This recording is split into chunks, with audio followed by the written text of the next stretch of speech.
ओम शांति। 10 अगस्त 2023 की प्रातः मुरली। मीठे बच्चे, जब तुम बाप की गोद में आते हो तो यह दुनिया ही खत्म हो जाती है। तुम्हारा अगला जन्म नई दुनिया में होता है। इसलिए कहावत है, आप मुए मर गई दुनिया। मुरली से प्रश्न, किस एक रस्म के आधार पर बाप के अवतरण को सिद्ध कर सकते हो? उत्तर मिलता है, भारत में हर वर्ष पितृ खिलाने की रस्म चली आई है। किसी ब्राह्मण में आत्मा को बुलाते हैं, फिर उनसे बातें करते हैं, उसकी आश पूछते हैं। अब शरीर तो आता नहीं, आत्मा ही आती है। यह भी ड्रामा में नोंद है। जैसे आत्मा प्रवेश कर सकती है, वैसे ही परमात्मा का भी अवतरण होता है। यह तुम बच्चे सिद्ध कर समझा सकते हो। मुरली से गीत। मरना तेरी गली में, ओम शांति। यह भी गायन है इस समय का, जो फिर भक्ति मार्ग में चला आता है।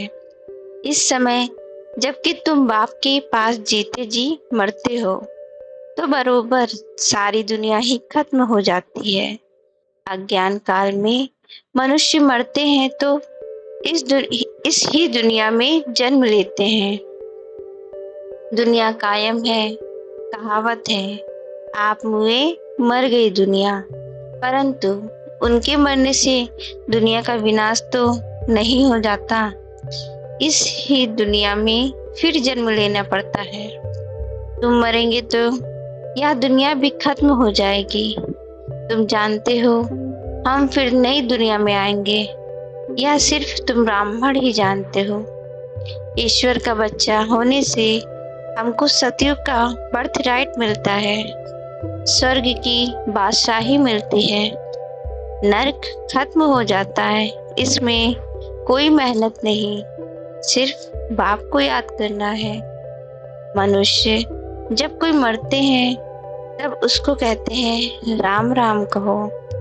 पिछाड़ी में उठाते समय कहते हैं राम नाम सत्य है।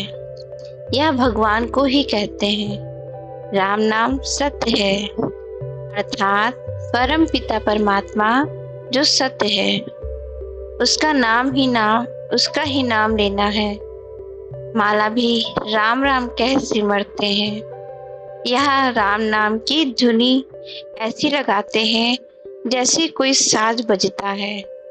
तुम बच्चों को बाप समझाते हैं कि कोई भी आवाज नहीं करना है, सिर्फ बुद्धि से याद करना है। तुम जानते हो, जीते जी ईश्वर की गोद में आने से फिर यह दुख रूपी दुनिया खत्म हो जाती है।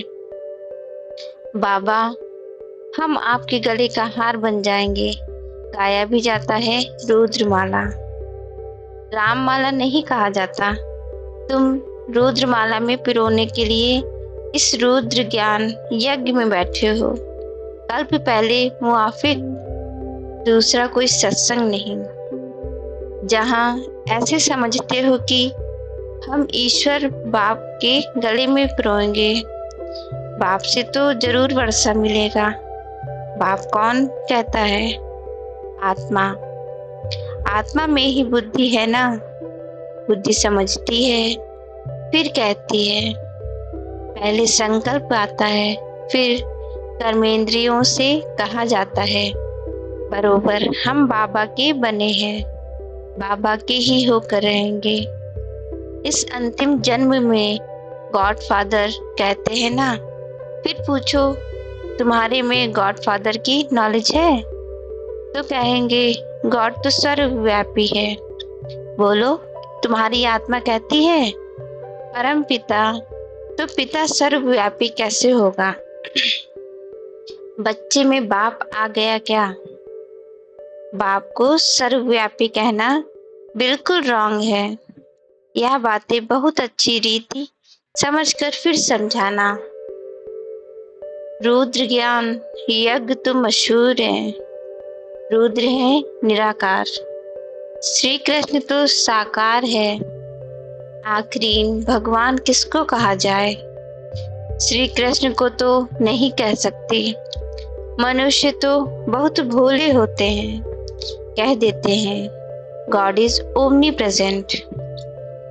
बाप तो अपने घर में ही रहता है और कहाँ रहेगा।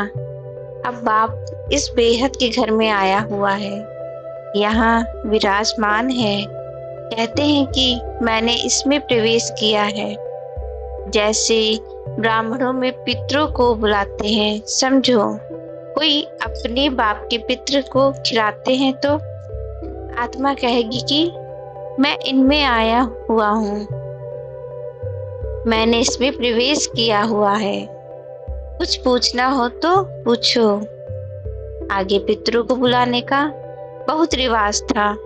पितृ तो आत्मा है ना, पितृ को यानी आत्मा को खिलाया जाता है। कहेंगे आज हमारे दादे का पितृ है, आज फलाने का पितृ है, तो आत्मा को बुलाया जाता है, खिलाया जाता है। समझो इसका स्त्री से प्यार है, शरीर छोड़ दिया तो उसकी आत्मा को बुलाते हैं। कहते हैं हमने हीरे की फुल्ली पहनाने का वायदा किया था, तो ब्राह्मण को बुलाकर उनको हीरे की फुल्ली पहनाते हैं। बुलाया तो आत्मा को, शरीर थोड़ी ही आएगा। यह रस्म भारत में ही है।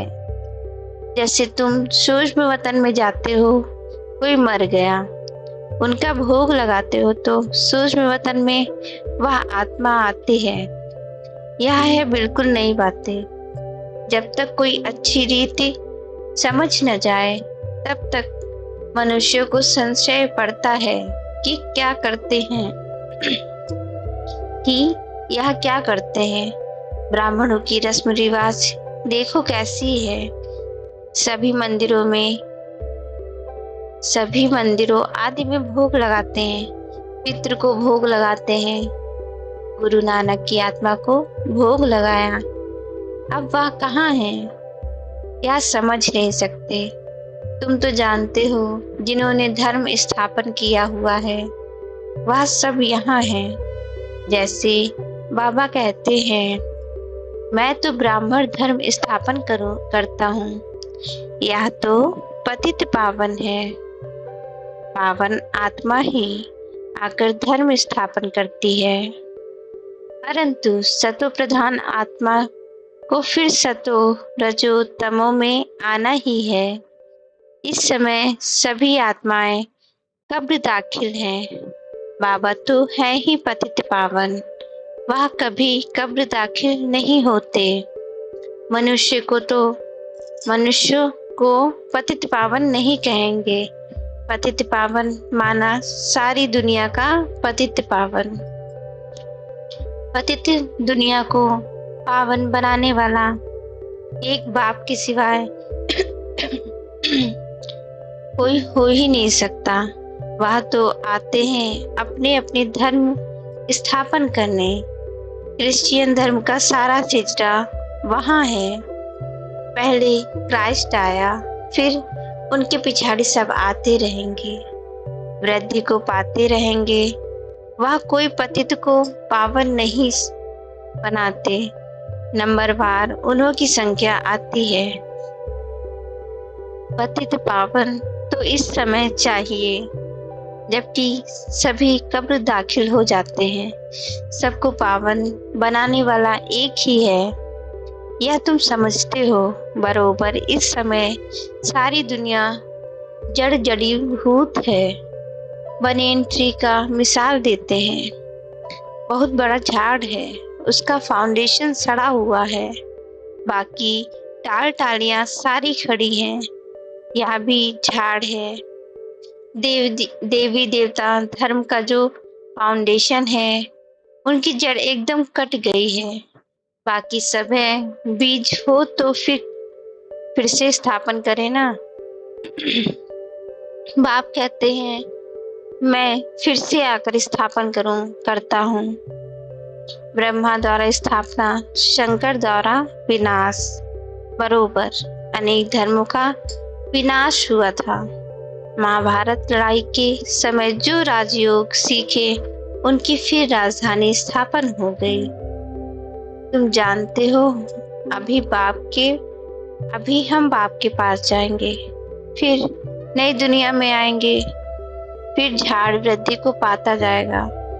देवी देवता धर्म जो था वह प्राय लोप हो गया है।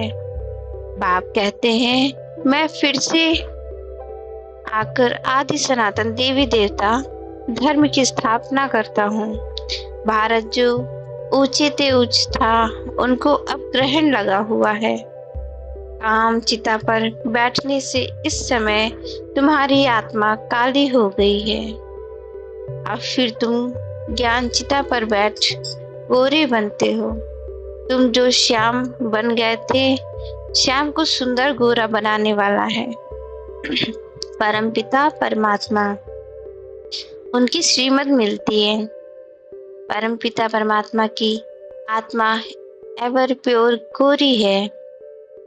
आत्मा में ही खाद पड़ती है, सोने का मिसाल। अभी तुम जानते हो, इस पुरानी दुनिया का विनाश होना है। सभी का मौत है। फिर तुमको कहने वाला कोई नहीं रहेगा कि राम राम कहो। अब देखो, नेहरू मरा तो उनकी राख को सब जगह गिराया, समझा। आज अच्छी खाद मिलेगी, झाड़ में कीड़ा आदि पड़ जाता है तो उसमें राख डालते हैं। अभी इस सारी पृथ्वी को कितनी राख मिलेगी। बड़े बड़े सन्यासी महात्माएं मरते हैं तो उन्हों की राख ऐसे नहीं डालते हैं। सबसे उत्तम है सन्यासी। अभी तो कितने मरेंगे, कितनी खाद मिलेगी। क्यों नहीं सृष्टि फर्स्ट क्लास अनाज आदि देगी। सतयुग में सब हरे भरे सब्ज होते हैं। इस सृष्टि को नया बनाने में टाइम लगता है। तुम सूक्ष्म वतन में जाते हो, कितने बड़े बड़े फल तुमको दिखाते हैं, शोभी रस पिलाते हैं। तुम विचार करो, कितनी खाद मिलेगी। सो भी खास भारत को, वहाँ कितनी अच्छी अच्छी चीजें निकलेंगी नई दुनिया के लिए। खाद पड़कर सारी दुनिया नई हो जाएगी। सूक्ष्म वतन में बैकुंठ का शुभ रस तुमको पिलाते हैं। बगीचे आदि का साक्षात्कार कराते हैं। बच्चों ने साक्षात्कार किया है, शुभ रस पी कर आते हैं। प्रिंस प्रिंसेस बगीचे से फल ले आते थे। अब सूक्ष्म वतन में तो बगीचा हो न सके, जरूर बैकुंठ में गए होंगे। एक एक को साक्षात्कार नहीं कराएंगे। जो निमित्त बनते हैं उनको साक्षात्कार कराते हैं। हो सकता है अगर तुम याद में रहेंगे, बाबा के सच के बच्चे बनकर रहेंगे तो पिछाड़ी में तुमको भी साक्षात्कार होगा। यह तो पहले गौशाला बननी थी, भट्टी में पकना था तो बहुत आ गए। बच्चों को समझाया है, सिर्फ कोई को लिटरेचर देने से समझ नहीं सकेंगे। समझाने वाला टीचर जरूर चाहिए। टीचर सेकंड में समझाएगा। यह तुम्हारा बाबा है, यह दादा है, यह बेहद का बाप स्वर्ग का रचयिता है। सिर्फ कोई को लिटरेचर दिया तो देखकर फेंक देंगे, कुछ भी समझेंगे नहीं। इतना जरूर समझाना है कि बाप आया है। यह ढिंडोरा पिटवाना तुम्हारा फर्ज है। बरोबर यादव कौरव भी हैं, महाभारी लड़ाई भी सामने खड़ी है। जरूर राजयोग सिखाने वाला भी होगा। जरूर स्वर्ग की स्थापना भी होगी। एक धर्म की स्थापना, अनेक धर्मों का विनाश होगा।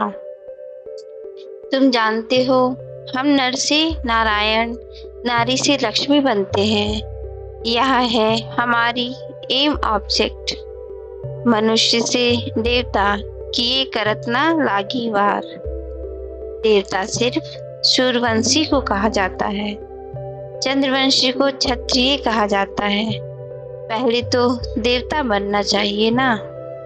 पास होने से क्षत्रिय हो जाते हैं तो बाप कहते हैं, मीठे मीठे सिकलधे बच्चे, कितने ढेर सिकलधे बच्चे हैं, देखो किसका बच्चा गुम हो जाता है। 6 से 8 मास के बाद आकर मिलता है तो कितना प्यार से आकर मिलेगा। बाप को कितनी खुशी होगी। या बाप भी कहते हैं, लाडली सिकलधे बच्चे, तुम 5000 वर्ष के बाद आकर मिले हो। लाडली बच्चे, तुम बिछुड़ गए थे, अब फिर आकर मिले हो बेहद का वर्षा लेने के लिए। टीटी word sovereignty is your godfatherly birth right. बाबा तुमको बेहद की बादशाही देने आया है।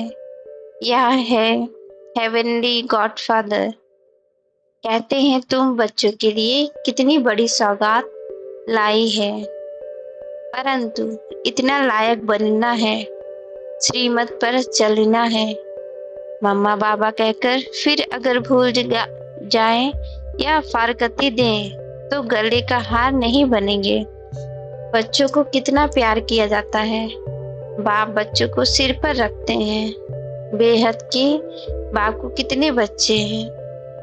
बाप कितना ऊंच माथे पर चढ़ाते हैं। पाँव में जो गिरे हुए हैं उन्हीं को माथे पर चढ़ाते हैं।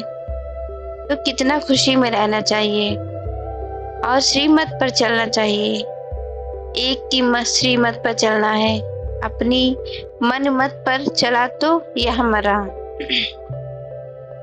श्रीमत पर चलेंगे तो श्रेष्ठ तेज श्रेष्ठ मनुष्य अर्थात देवता बनेंगे। बाबा पूछते हैं ना कि कितने नंबर में पास होंगे। बाप भी कहते हैं सूर्यवंशी बनो, तो मम्मा बाबा को फॉलो करना पड़े। आप समान स्वदर्शन चक्रधारी बनाना है। शिव बाबा के आगे ले आते हैं तो बाबा पूछते हैं, कितने को आप समान बनाया है। कितनी मजे की बातें हैं, तुम ही समझ सकते हो। नया कोई बिल्कुल ही नहीं समझ सकेगा कि यह कोई मनुष्य से देवता बनने की कॉलेज है। कोई को तो 7 रोज में बहुत अच्छा रंग चढ़ जाता है, कोई को बिल्कुल नहीं चढ़ता। बहुत मेहनत करनी पड़ती है।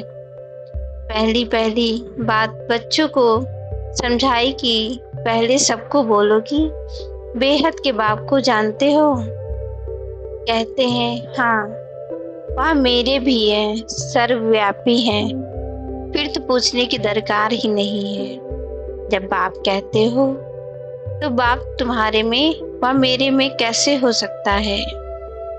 बाप से तो वर्षा लिया जाता है, तो पहले अल्फ पर समझाओ। बाप कहते हैं, मेरी सिकलधे बच्चे, ऐसे कोई साधु सन्यासी कह न सके। तुम जानते हो बरोबर हम शिव बाबा के सिकलधे बच्चे हैं। 5000 वर्ष के बाद फिर आकर मिले हैं स्वर्ग का वर्षा लेने के लिए। जानते हो हम ही स्वर्ग के मालिक थे, फिर हम ही बनते हैं। स्वर्ग में जाना जरूर है, फिर पुरुषार्थ अनुसार उच्च पद पाना है। अच्छा, मीठे मीठे सिकलधे बच्चों प्रति माता पिता बाप दादा का याद प्यार और गुड मॉर्निंग। रूहानी बाप की रूहानी बच्चों को नमस्ते। धारणा के लिए मुख्य सार, माता पिता को फॉलो कर आप समान बनाने की सेवा करनी है। स्वदर्शन चक्रधारी बनना है और बनाना है। बाप के गले का हार बनने के लिए बुद्धि से बाप को याद करना है। आवाज नहीं करनी है, याद की धुन में रहना है। मुरली से वरदान, देह अभिमान के त्याग द्वारा सदा सम्मान में स्थित रहने वाले सम्मानधारी भव। जो बच्चे इस एक जन्म में देह अभिमान का त्याग कर स्वमान में स्थित रहते हैं। उन्हें इस त्याग के रिटर्न में भाग्य विधाता बाप द्वारा सारे कल्प के लिए सम्मानधारी बनने का भाग्य प्राप्त हो जाता है। आधा कल्प प्रजा द्वारा सम्मान प्राप्त होता है, आधा कल्प भक्तों द्वारा सम्मान प्राप्त करते हो।